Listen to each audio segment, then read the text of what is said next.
Bismillahirrahmanirrahim. Assalamualaikum warahmatullahi wabarakatuh.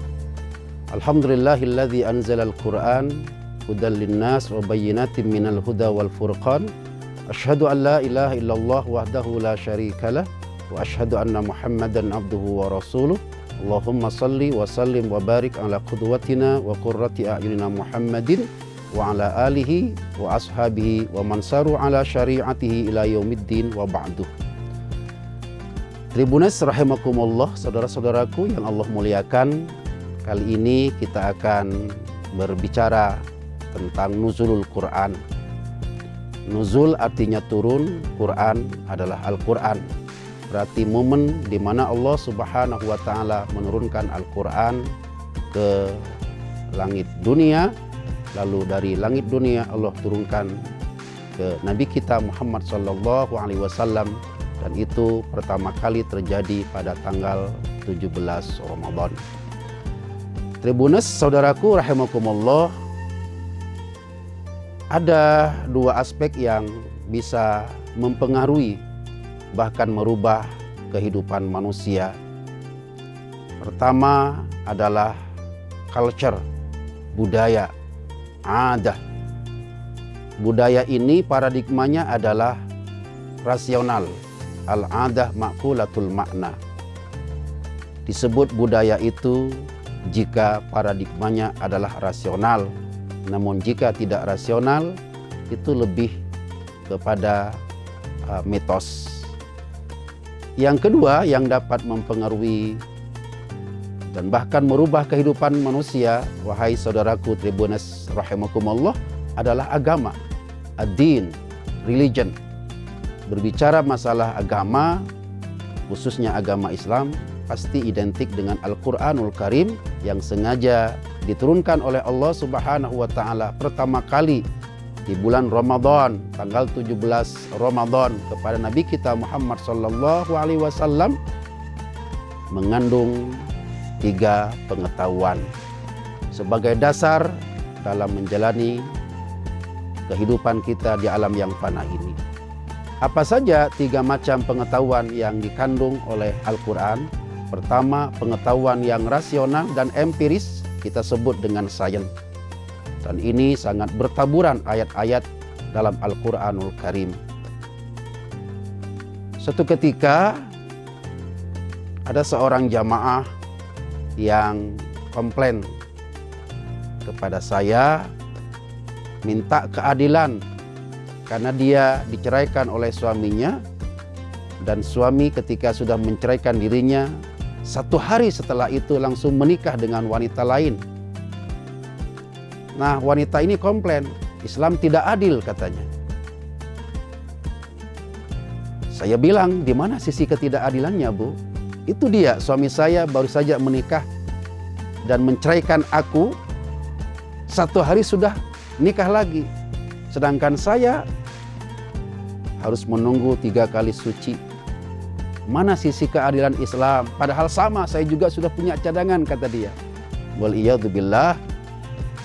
Okelah kalau dulu katanya wanita yang dicerai oleh suami itu harus bermasa iddah selama 3 bulan agar sterilisasi.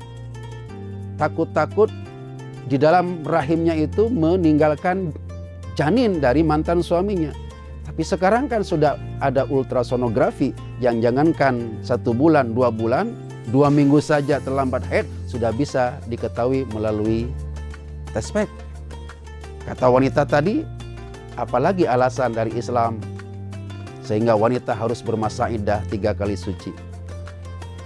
Akhirnya saya teringat hasil sebuah research dari seorang ahli genetik namanya Robert Gelham yang mengadakan penelitian terhadap 100 muslimah. Singkat kata, setelah disimpan sebuah alat di dekat vital wanita itu, diketahui bahwa setiap melakukan hubungan suami istri itu menimbulkan bekas pada alat vital seorang wanita. Semakin sering dia melakukan hubungan, semakin tebal itu bekas yang timbul di alat vital wanita. Namun ketika seorang suami dan istri tidak melakukan hubungan, dalam 1 bulan 30 sampai 35% bekas yang ada pada wanita itu hilang.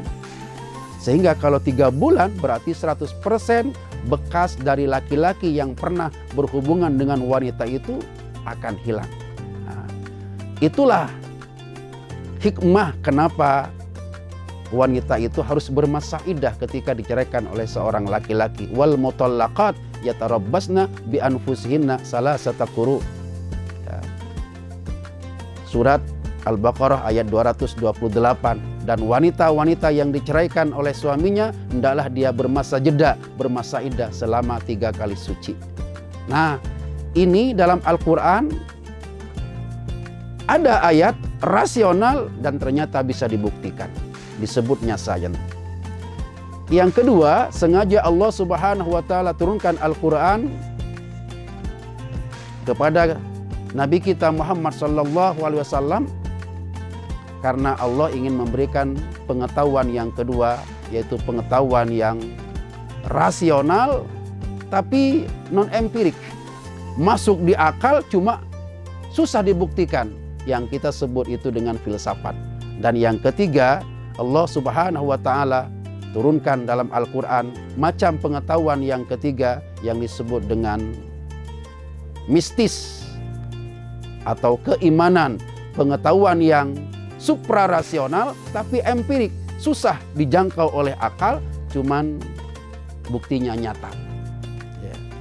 Seperti kata Nabi kita Muhammad sallallahu alaihi wasallam, ya, dawu mardakum bis sadaqat. Ini merupakan penjelasan innamas sadaqat lil fuqara sampai akhir ayat. Ternyata orang yang rajin bersedekah itu dihindarkan oleh Allah Subhanahu wa taala, ya, dari macam penyakit. Ini tidak masuk akal karena tidak nyambung antara variabel membayar zakat, mengeluarkan sedekah dengan sembuh dari penyakit. Tapi karena yang berfirman Allah, yang bersabda Nabi, kita harus sami'na wa ata'na. Akal susah menjangkau, tapi secara fakta banyak kita temukan bukti di lapangan. Pengetahuan yang suprarasional tapi empirik, ini disebut dengan mistis atau keimanan. Itulah 3 macam pengetahuan yang Allah turunkan dalam Al-Quran yang berjumlah 6.600 sekian ayat untuk menjadi pedoman dalam hidup kita agar fid dunya hasanah juga fil akhirati hasanah.